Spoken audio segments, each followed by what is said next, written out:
Second का जेव्हा जेव्हा आपण ते बघतो टीव्हीवर तेव्हा तेव्हा अंगावर शहारा होतो आणि मग ते सगळं असताना तुम्ही जल्लोष साजरा करता, तुम्ही पेढे वाटता. त्या नराधमाला ताबडतोब फाशी झाली पाहिजे. शक्ती कायदा जेव्हा आमची सत्ता होती तेव्हा आम्ही त्या समितीमध्ये होती, आम्ही अंमलात आणलेला. निर्भयानंतर आपण तो शक्ती कायदा महाराष्ट्र राज्यात आणलेला. त्याची तो लागू करा, त्याची अंमलबजावणी करा. कसली भीती आहे तुम्हाला? विकृत मानसिकता आणि ती वाढत चालली आहे महाराष्ट्रात. का? कारण का वरपासून खालपर्यंत हे जे गुन्हेगार आहेत त्यांना सपोर्ट आहे.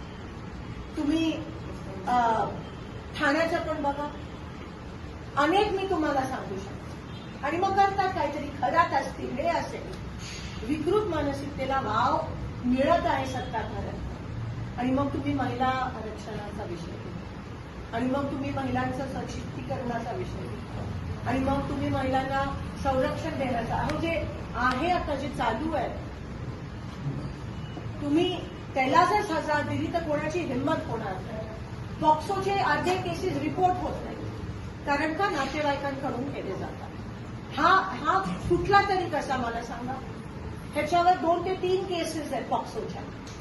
सुटला. पॉक्सो एवढा सिरियस कायदा आहे, सुटला कसा? कोणी बेल दिली, कोणी सोडलं?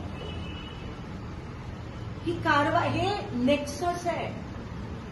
हे पूर्णपणे वरपासून खालीपर्यंत नेक्सस आहे आजपर्यंत. आणि गृहमंत्री मजा करत फिरत आहे. गांभीर्य राहिलं नाहीये.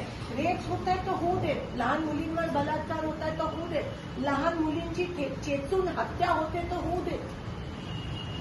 तिच्या तोंडात म्हणे पीएम रिपोर्टच्या नुसार सॉक्स फोडला गेला, त्याचा तिने आवाज नाही करता. नशीब, आता तरी नशीबच म्हणावं की सीसीटीव्ही फुटेज सापडलं. नाही तर ओरिसामध्ये पण काय हालत नाही, सापडल्यावर गुन्हा दाखल होतो. तसंच महाराष्ट्रात होत चाललंय.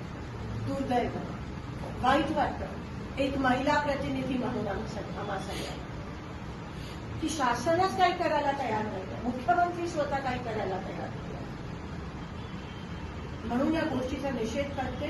आम्ही काँग्रेस पक्षाच्या माध्यमातून गृहमंत्री तथा मुख्यमंत्री देवेंद्र फडणवीस यांचा राजीनामा मागतोय. पूर्णपणे प्रशासन वरपासून खालपर्यंत हे बदललं गेलं पाहिजे.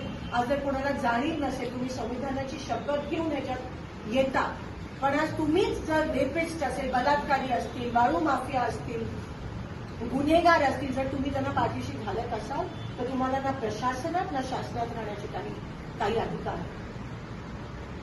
ताबडतोब राजीनामे घ्यायला पाहिजे, सस्पेन्शन्स घ्यायला पाहिजे आणि त्या नराधमाला ताबडतोब सजा फाशीची मिळाली अशी आमची मागणी आहे. पॉक्सोच्या अंतर्गत हा गुन्हा आहे आणि तो नराधम आहे, तो अजूनही त्याला सजा आणि शिक्षा झाली नाहीये. शक्ती कायदा लागू केला असता तर 15 दिवसात त्याला खरं तर फाशी झाली पाहिजे, ही आमची मागणी आहे. त्या उलट काल मुख्यमंत्र्यांनी जल्लोष साजला, पेढे वाटले आणि ह्याच्यावरून स्पष्ट होत आहे की मुख्यमंत्री असो, प्रधानमंत्री असो, बीजेपीचा प्रत्येक कार्यकर्ता किंवा मंत्री असो, आमदार असो, खासदार, हे फक्त इलेक्शनसाठीच काम करतात. यांच्यासाठी इलेक्शन पुरती सगळं आहे. इलेक्शन पासून दिवसाचा प्रारंभ होतो आणि इलेक्शन घेऊनच दिवसाचा समाप्ती होत असते. ह्यांना लोकांचा, जनतेचा एका लहान पुरोगामी महाराष्ट्रात एका लहानच्या चिमुकलीवर एवढ्या वाईट पद्धतीत अत्याचार होऊन हत्या होते.